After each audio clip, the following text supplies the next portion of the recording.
They never believed in quiet success. My parents, both high energy and obsessed with appearances, only valued what sparkled in the eyes of the world: loud accomplishments, Instagrammable moments, and Facebook brag-worthy milestones. So when I told them I was learning coding on my own during high school, they barely looked up from their phones. When I built my first mobile app and it got 20,000 downloads in a week, my dad's response was, "That's nice. Maybe you can help David with his website." Please subscribe to our channel and tell me in comments from where are you watching this video. David, the sun in their sky. My older brother was the textbook definition of overconfident and underqualified. From his teenage years, he jumped from one money-chasing idea to the next. One year, it was a custom sneaker brand. He ordered cheap shoes online and stuck stickers on them. Another year, it was luxury dog collars. And when he discovered dropshipping, the house turned into a maze of empty boxes and sample products, while he loudly claimed he'd be a millionaire in 6 months. My parents adored it all. "He's a natural-born leader," my mom would say, even as bills piled up and refund requests filled his inbox. Meanwhile, I was teaching myself Python, Java, and mobile UI/UX design between classes and part-time jobs. I didn't have a big ego or a loud mouth.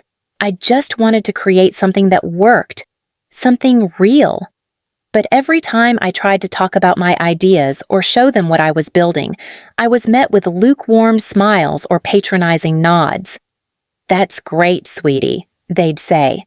"But are you sure that's a real job? Not everyone can live in front of a computer." They poured their money, time, and attention into David's ventures, even when they failed spectacularly. He took out loans in their name. They co-signed business credit cards. He got custom merchandise made before building a customer base. And every single time he crashed and burned, they'd host family dinners to cheer him up. "Entrepreneurship is about risk," Dad would say over stakes. "You can't win if you're scared to lose."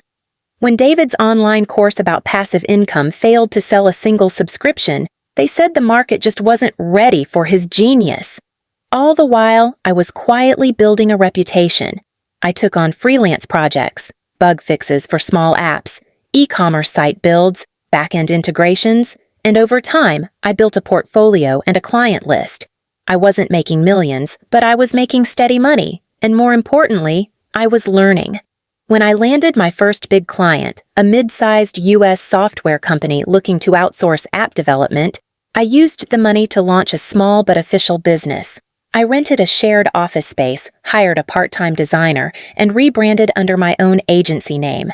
Still, I didn't say a word at home. Why bother? At family gatherings, no one asked what I was working on. They asked how David's latest hustle was going.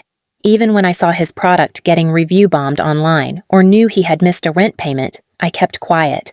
I was tired of defending myself in a home where failure with swagger was more respected than quiet growth. Then one Christmas, everything became clear. David announced yet another launch, some AI-powered branding tool that scraped Canva templates. He printed shirts with his company name, made a presentation in the living room, and handed out branded pens like he was Elon Musk. My parents were thrilled. They even offered to mortgage part of the house to help him scale. And me? I had just landed a 6-figure contract and was finalizing the paperwork to open a second office in another city. I didn't tell anyone. What finally cracked me wasn't David's arrogance. It was my parents' willful blindness. One night, I overheard my mother on the phone with a family friend. "We're so proud of David. He's always thinking big. Our younger one, well, she just plays on the computer. It's not a real job, you know?" I sat in the hallway, stunned. I was providing full-time salaries for 3 employees. I was running a registered business. I had clients in 5 countries. But to her, I was just playing on a computer. That night, I made a decision. If they didn't want to see what I was capable of, then I'd show them another way, something they couldn't ignore. And life, in its poetic way, handed me the perfect opportunity. David's business collapsed within 6 months. Again. But this time, the damage was bigger: legal threats, unpaid vendors, and burned investor bridges. He became unemployable. His credit tanked. He had to move back into our parents' house and started sending out desperate job applications. One of them ended up on my desk. He didn't know. He had no idea who the hiring manager was. He just knew the company was in his field, well-paying, and listed remote work. When I opened the email and saw his name, I leaned back in my chair and smiled. My parents thought I was just playing on a computer. But I was about to play chess. I didn't hire him immediately. No, I let the application sit for a few days. I wanted him to wonder, to feel that pit in his stomach, the one I had lived with for years in my own house, wondering if I mattered, if I'd ever be seen, if anyone would take me seriously. When I finally called him in for an interview through one of my managers, not directly, he didn't recognize the company name. It was under a brand we'd acquired 6 months earlier. When he joined the Zoom call, his face was tired. Not the smug, overconfident David I grew up with. This was someone who'd been knocked down and finally stayed down. His voice cracked when he spoke about past ventures and lessons learned. He looked desperate, humble, almost human. I didn't join the first interview, but I watched the recording, and I made a decision. He was qualified, barely. But I wasn't hiring him because I needed his skill set. I was hiring him because I wanted to give him a taste of what it felt like to be invisible, to be underestimated, to be dependent on someone who would never brag about it. He got the job. Entry level, low pay, 3-month probation. He called our parents that night to tell them the good news, and I happened to be over for dinner. My mom was overjoyed, gushing about how proud she was of him for getting back on his feet. Dad raised a glass and said, "He's turning it around. Always lands on his feet, that one."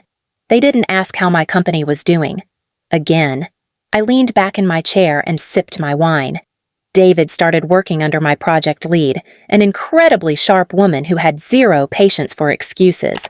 She didn't know he was my brother.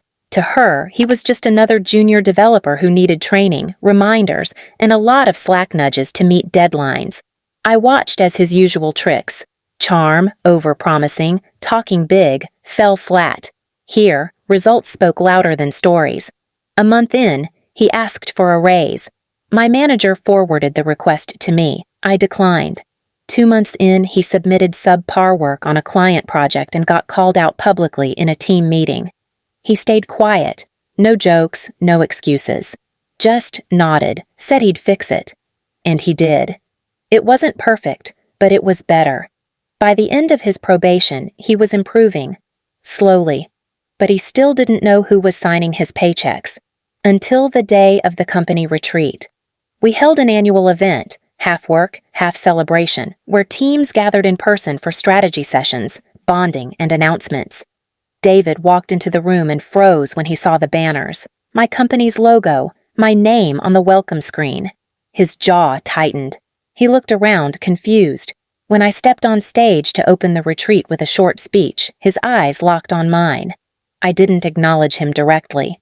Just spoke to the team, thanked them for their hard work, announced our expansion into another market, and teased a few big contracts we had recently landed. When I walked off stage, he was waiting in the hallway. You're the CEO?" he asked, stunned. "Yes," I said, "for almost 3 years now." He stared at me, emotions flashing across his face.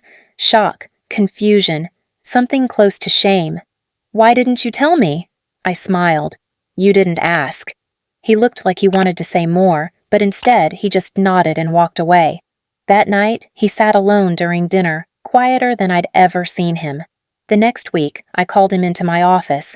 I told him I knew about every failed venture, every lie to investors, every time he'd stolen our parents' attention like a spotlight was his birthright, and that I still gave him a job, not out of pity, but to give him a chance to rebuild. He didn't defend himself. He just said, "I didn't know how much damage I did. To you. I didn't see it." I let him sit in that silence. Then I offered him something unexpected.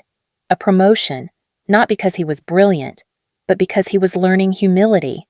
Because for the first time in his life, he was working for something, not trying to fake his way into a shortcut. And because I believed in redemption, not just punishment. When our parents eventually found out I was his boss, their reactions were mixed. My mom tried to save face. "We always knew you were smart, sweetie." My dad just said, "You should have told us." I didn't respond, because I didn't need to tell them anything. They could finally see it with their own eyes.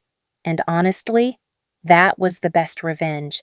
A quiet, powerful, undeniable success story, built from every brick they threw at me. And now, those bricks formed the foundation beneath someone else's feet, my brother's.